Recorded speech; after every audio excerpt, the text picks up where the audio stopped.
Director of Safe Craryville. We represent over 1,500 residents in Copic and Hillsdale. I'm sorry, I'm going to read this.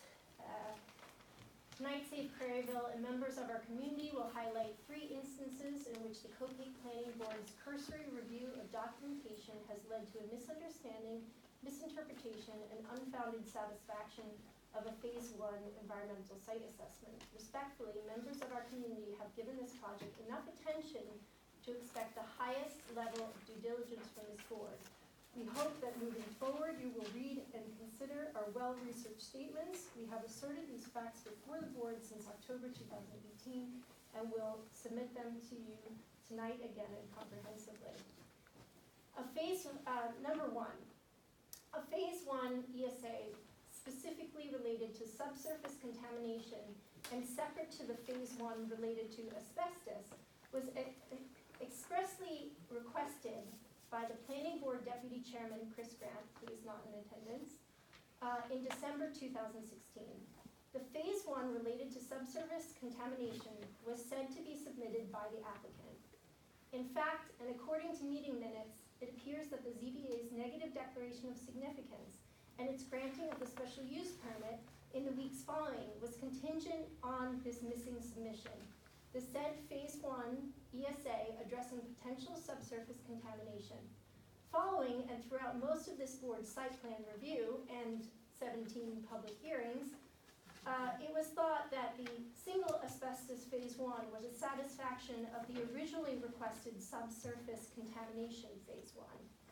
Number 2, the former site was used as a gas station and an auto repair shop for the better of 3 decades. But no substantiated research was ever produced by the applicant or your board to determine whether the site had a historic high chemical load-bearing use.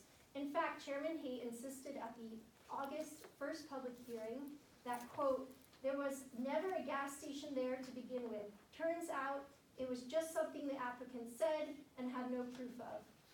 We had them do radar, and there was no tanks or anything found. As far as I'm concerned, the Phase 1 is satisfied, end quote. So the applicant admitted that there was a former gas station on the site, regardless of the tanks have been removed or not. The applicant performed inconclusive testing on the site, apparently to satisfy the Phase 1 under the auspices of your chairman. If this board had asked anyone who has lived in this community during the first part of the 20th century, they would confirm that 1, this site formerly dispensed and sold gasoline, 2, that the site maintained an auto repair shop for many years. Lee McBride and Mac McCormick, residents of Craryville, have compiled comprehensive deed and historical research for the site, which she will present and submit tonight. Lee McBride originally brought these concerns before your board January 28, 2018. Safe Craryville attorneys and community members have provided documentation since. Number 3, GPR, ground penetrating radar testing produced by the applicant's contractor, New York Leak Detection, in a report dated March 21st, 19, was inadequate and incomplete, referencing unknown and inaccessible features on the site and calling on the applicant to conduct further inquiry. Again, this has apparently been perceived as a satisfaction of the Phase 1 related to potential subsurface contamination based on the idea that they don't find a tank, existing subsurface contamination is unlikely. By any professional and common sense standard, and as our civil engineer points out in a letter submitted tonight, this does not satisfy a Phase 1 for a property with historic high chemical load-bearing use, namely a gas station and auto repair shop. The applicant's report did not even identify the original hydraulic lift of the former auto body shop that is still visible on the site from Route 23. In the interest of this community, I strongly urge you to consider these 3 very concerning issues. Furthermore, in the context of the presence of an aquifer and last week's appeal to the ZBA of 9 abutting and nearby landowners who are at direct risk of environmental degradation to their properties, I suggest that you hold these 3 issues to the highest level of scrutiny.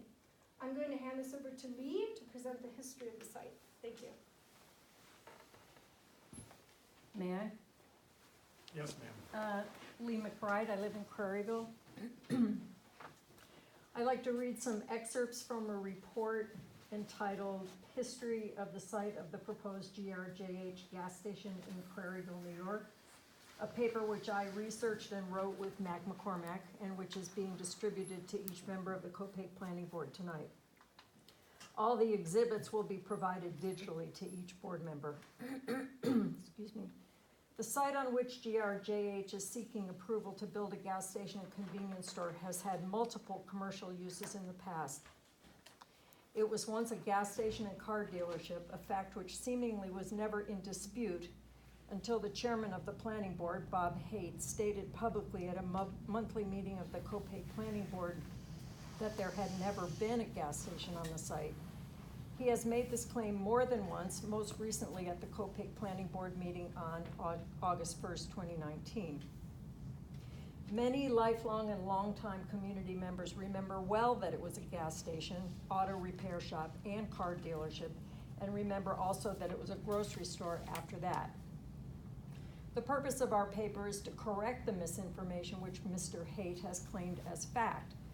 We were able to present documentation of the usage and ownership history of this site from 1929 to the present day, with specific reference to the historic use of the site as an auto repair garage and gasoline filling station.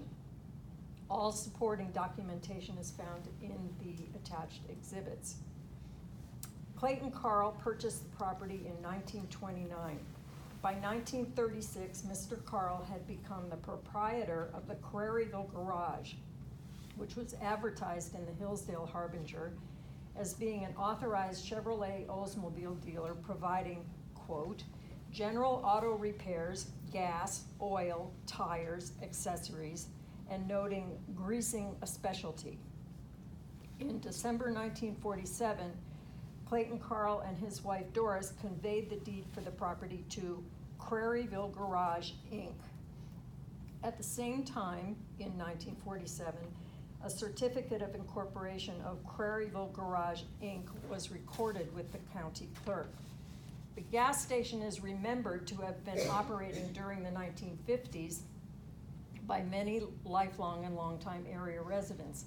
These residents also recall the presence of gas pumps on the premises, as well as the names of some of the employees of the garage. An undated photograph of the site from this time shows 2 gas pumps in front of the southeast corner of the garage. In 1961, Mrs. Carl conveyed the property to Sam and Roberta Flom. The Floms had been operating the Craryville Grocery in a nearby building which is now privately owned. Several longtime residents recall that the auto repair garage, then operated by Ezra Link, and the gas pumps were both in operation while the Craryville Grocery was in business on the site. USDA aerial photographs taken of this area in 1967 show 2 gas pumps in front of the building on the site. A photograph taken of the site in 1984 shows the Craryville Grocery on the left side of the building, the west side, and the large garage door of Ezra Link's auto repair garage on the right side of the building, consistent with recollections that the auto repair garage was active at the same time as the Craryville Grocery. The Craryville Grocery continued to be operated by the Floms on this site until January 1977, when they sold the business, and approximately 10 months later, the building went into foreclosure. Further details of the history of the site are described in the paper. The site appears to have been abandoned since approximately 1984 until GRJH purchased it in December 2016. No documentation has been found regarding when Craryville Garage ceased operating. Likewise, no documentation has been found of when or if the tanks supplying the gas pumps on the site were removed. No community residents have recalled the gas tanks ever being removed. Recent photographs of the site taken September 1st, 2019 clearly show a structure consistent with a hydraulic lift of the type which would be expected in an automotive repair garage. More than one member of the community who is familiar with the garage from when it was active identified it as the hydraulic lift. The lift is still there. Most lifts will have a reservoir of hydraulic oil, typically of 30 to 50 gallons. The reservoirs can be above ground, but more commonly are found buried underground. Alpha Environmental, a residential and commercial environmental consulting and remediation company, has much information regarding hydraulic lifts on their website. They state that most commonly a phase 1 environmental site assessment most commonly during a phase 1 environmental site assessment, the presence of hydraulic lifts is discovered, and they are considered a recognized environmental condition by most environmental professionals. They further go on to state that almost all banking and financial institutions now require soil sampling of hydraulic lifts as part of the environmental due diligence process, and it is not uncommon to encounter additional contaminated soil during the removal process. It is also not uncommon for a bank to require the lifts to be removed prior to loaning money on a property. Save Craryville's civil engineer has addressed these issues in her letter submitted to the board tonight. In summary, there is substantial publicly accessible documentation that the site of the GRJH proposed gas station was used in the past as a car dealership, auto repair garage, and gasoline filling station, all businesses which involve heavy chemical load-bearing use. This paper was written to redress the misinformation that the site had never been a gas station, a claim which the chairman of the planning board, Mr. Haight, has made publicly several times and for which he has never offered any substantiation. Thank you.